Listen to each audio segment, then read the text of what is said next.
One of the wonderful things about growing up in South Africa is that it's a complete melting pot of different cultures, especially when it comes to food.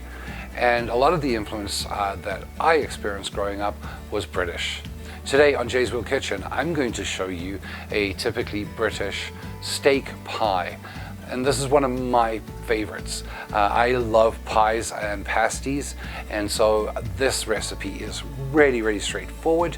It's pretty easy to make. It just takes a little bit of planning ahead, and you can throw this together in just about no time. The nice thing is that you can also freeze these pies once they're done. So it's really a handy thing to stock up and spend a day or two making a whole bunch of them that you can just pop in the freezer to use whenever you're ready.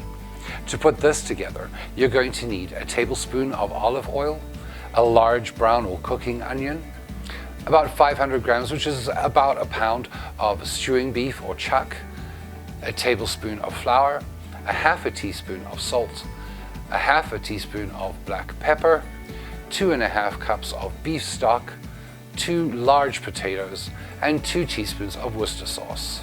The first thing you're going to do is set your oven to 300 degrees Fahrenheit. And then what we're going to do is take our beef, and I cubed it up a little bit smaller than it came from the butchery. It just makes it a little bit easier. You want bite-sized pieces. The same sort of thing when you're chopping up your potatoes. And what we're going to do with this beef is we're simply going to sprinkle onto that our flour, our salt, and our pepper, and give that a good mix. And I just use my hands. I just find it a lot easier. Now, it is important to note here that you really can make this your own by adding in your own spices and things that you enjoy. But this is just a very traditional, very basic form of this recipe. So feel free to add your own spices if you want. I know something like Montreal steak spice here in Canada is very popular, and you could use that in this dish too. We're going to start off with our olive oil, and we're going to fry up our onions. And if you're anything like me, you can always toss in a little bit of garlic when no one's looking. Now, once your onions are just starting to go translucent, that's when you can start putting in your beef.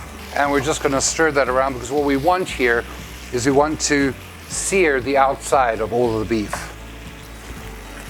Now, once your beef is pretty much browned on all sides, make sure that you are stirring constantly, of course, because you don't want that all to stick. We're now going to add in our Worcester sauce and roughly half of our potatoes. Give that all a good stir. And now we're going to add in our beef stock. And I just used 2 stock cubes in 600 milliliters or 2.5 cups of water, because that's all I have on hand. Oh, that already smells really good. And now what we're going to do is we're going to pop the lid on that and throw it into our 300-degree oven for about an hour. Now that our hour is up, I'm going to remove it from the stove, give it a good stir. Now, if you do find that it's lost a lot of its liquid, then you definitely want to add in some more. You don't want this to get dry, but you also don't want it to be really runny, and that's why we put the flour on at the beginning.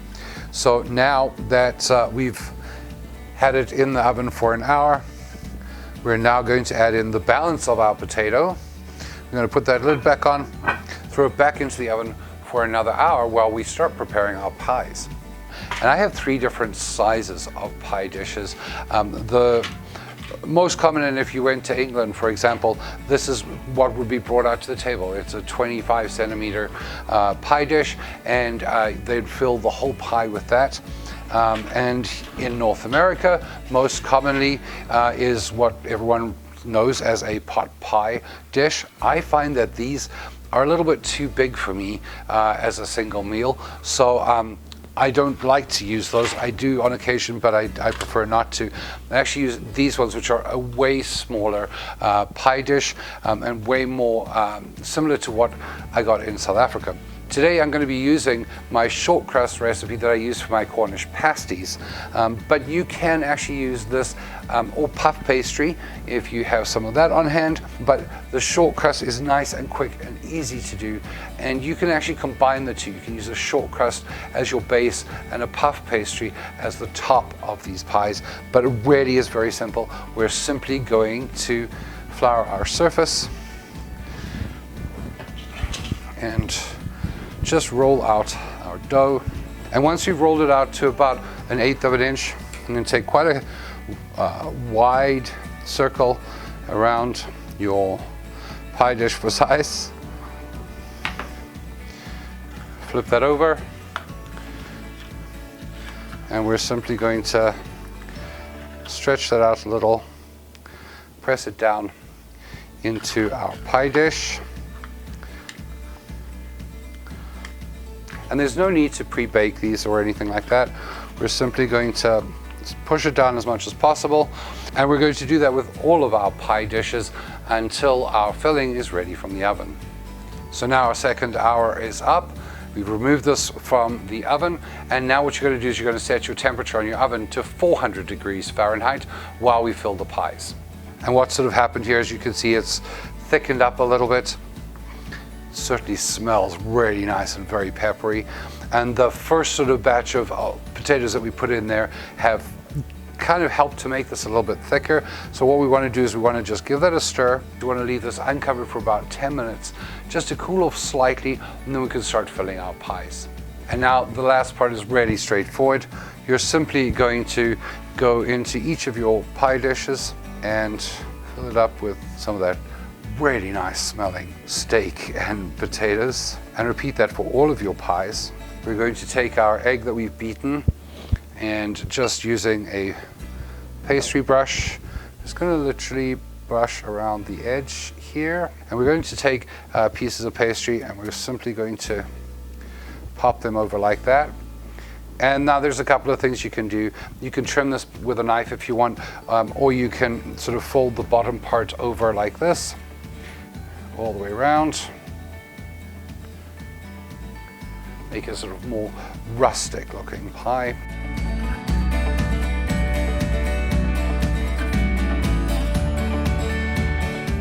There you go. And once you've done all of your pies, you're then going to liberally coat them with your egg wash.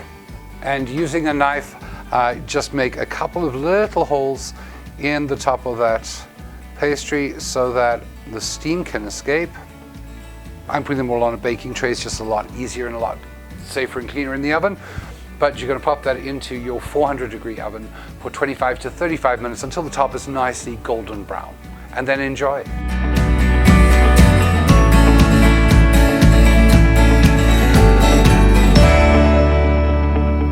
And now it's time to enjoy one of these amazing pies. The great thing is that the smell of that beefy goodness and a little bit of pastry smell is in the air.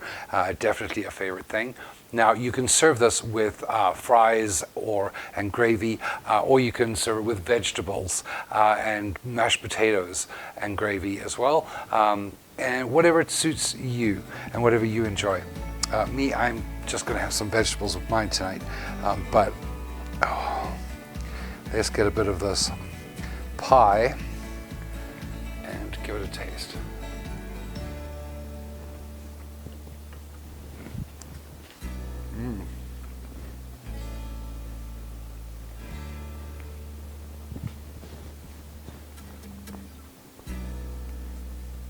Oh, that beef is so incredibly tender and tasty. That is a lovely, lovely meal. You have got to try this. And if you do, I want to hear from you in the comment section below how it turned out for you, what you did to make this recipe unique to you. Remember to, if you enjoyed this video, to hit that like button, hit that subscribe button if you haven't already, and remember to turn on notifications so that you know when my next video drops. Remember too that you can find me on all sorts of social media, and the links for those are below in the comment section on my Linktree link. Now, if you would like my pastry recipe that I use today, you can simply follow this video here, which is my Cornish pasty video, and in that I make this short crust pastry in no time flat. Thanks so much for watching, and until next time, happy eating.